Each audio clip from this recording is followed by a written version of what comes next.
कोलंबी मसाला बनवण्यासाठी मी कोलंबी घेतलेले व्यवस्थित साफ करून आणि त्याच्यामध्ये 2 मोठे कांदे घेतलेले आहेत बारीक चिरून, 1 टोमॅटो, इथे आलं, लसूण आणि हिरवी मिरची बारीक कापून घेतलेली आहे आणि किंचित हिंग घेतलेला आहे फोडणीसाठी, हळद, आगरी मिक्स मसाला, गरम मसाला, भाजलेला जिरा पावडर आणि मीठ, फोडणीसाठी तेल।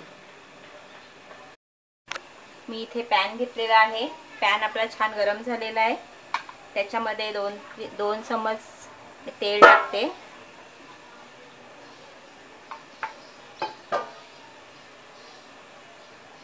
त्यात किंचित हिंग,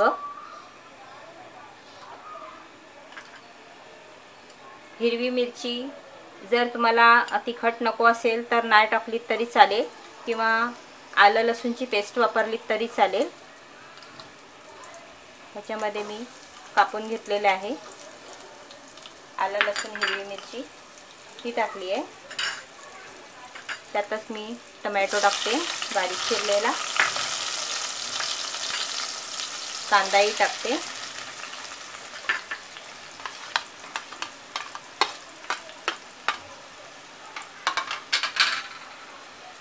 आणि हे आता आपण छान असं शिजू द्यायचे। व्यवस्थित मिक्स करते। टोमॅटो आणि कांदा छान शिजेपर्यंत आपण त्याला झाकून ठेवणार आहोत आणि कांदा टोमॅटो शिजण्यासाठी आपण त्याच्यामध्ये मीठही वापरणार आहोत। मीठ आपण पूर्णपणे टाकलेलं आहे,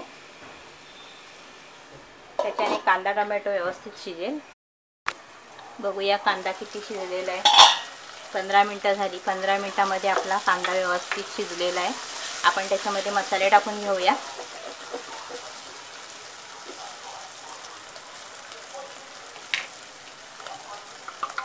त्याच्यामध्ये मी अर्धा चमच हळद टाकते, 1 चमच आगरी मिक्स मसाला,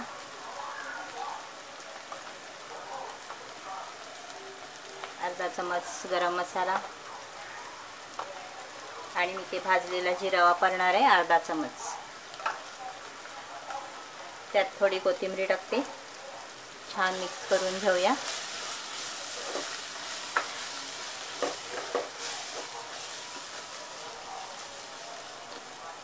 आणि ह्याच्यामध्ये आपण हे कोलंबी टाकणार आहोत। ही मी मोठी मोठी कोलंबी घेतलेली आहे। ही कोलंबी जवळजवळ अर्धा किलो आहे। अर्धा किलोमध्ये मला फक्त 7 पीस आले होते आणि एक त्याने अशीच टाकलेली होती। छान मिक्स करून घेऊया। त्याच्यामध्ये मी थोडंसं पाणी घालते,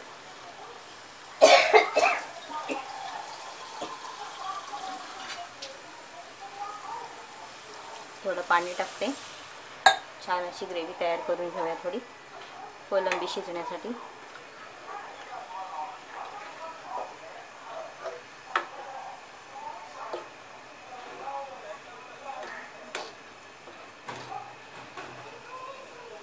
आपण त्याच्यामध्ये मीठ टाकलेलं आहे, त्याच्यामुळे आता फक्त शिजवून घ्यायचे 5 ते 7 मिनिट। बघूया आपला कोलंबी मसाला किती तयार झालेला आहे। तो छान तयार झालेला आहे। आपला कोलंबी मसाला विथ ग्रेव्ही मस्त तयार झालेला आहे। हे आपण आता 10 ते 12 मिनिटं चांगले कोलंबी त्यात शिजवून घेतलेली आहे आणि आता मी गॅस बंद करते। मैत्रिणींनो, तुम्हाला जर माझी ही रेसिपी आवडली असेल तर रेसिपी खाली नक्की लाईक करा आणि जर तुम्हाला ह्याच्यामध्ये फ्रेश क्रीम वापरायची असेल तरी सुद्धा टाकायला हरकत नाही आणि दही वापरायचं असेल तरी दही वापरू शकता। ज्याला ह्याच्यामध्ये नारळाचं दूध वापरायचं असेल तर तेही वापरला तरी अतिशय छान होईल। आणि हे जे आपण बनवलेलं आहे कोलंबी मसाला, ते आपण भाकरीबरोबर खाऊ शकतो, नाश्त्यात पण खाऊ शकतो किंवा दुपारच्या जेवणात, रात्रीच्या जेवणात खाऊ शकतो, प्लेन राईस बरोबर सुद्धा खाता येईल। तर जर तुम्हाला ही रेसिपी आवडली असेल आणि तुम्हाला आणखी जर काही रेसिपी पाहायच्या असतील तर कोमल किचन अँड लाईफस्टाईलला सबस्क्राईब करायला विसरू नका. धन्यवाद.